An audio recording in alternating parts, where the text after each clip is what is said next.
ஹே every one, நம்ம பிளாக்கே நேற்று admission போட்டுட்டோம் மதர் கேட்டை. ஸோ என்னென்னு பார்க்குறீங்கன்னா, இது வந்து தயிர் சாதமா? தயிர் சாதம்னு சொல்ல முடியாது. இது எப்படின்னா, எல்லோரும் வந்து சாதத்தில் தயிரை மிக்ஸ் பண்ணுவாங்க இல்லையா?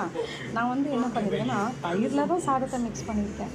ஸோ தயிரை நல்லா நிறைய ஊற்றிட்டு, ஸோ அந்த குழந்தைங்களுக்கு அம்மா இல்லைன்ற ஏக்கம் இருக்கக்கூடாது. அதனால் அவங்களுக்கு என்ன பண்ணியிருக்கேன்னா, மார்னிங்கே சாதம் கொஞ்சம் சீக்கிரமாக பண்ணிட்டேன். நான் லஞ்சு நாங்கள் லேட்டாக தான் பண்ணுவோம். நான் இன்றைக்கி அதுங்களுக்காக சீக்கிரம் பண்ணிவிட்டு சாதத்தை பிணைஞ்சு வச்சுட்டேன்.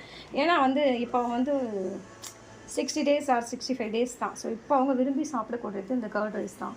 ஸோ அவங்களுக்காக காலையிலே ப்ரிப்பேர் பண்ணிட்டேன். அதுக்கப்புறம் ஃபிஷ் எடுத்து வச்சுருக்கேன். இங்கே பாருங்கள், ஃபிஷ்ஷு ராவாக தான் சாப்பிடுவாங்க அவங்க. இது வேக வச்சு சாதத்தை விட இப்படி கொடுத்தா ஒன்று சாப்பிட்டாலே அவங்களுக்கு இன்றைக்கி ஒரு நாள் ஊட்டிடும். இல்லை பால் காய்ச்சி ஊற்றி எடுத்து வச்சுருக்கேன்.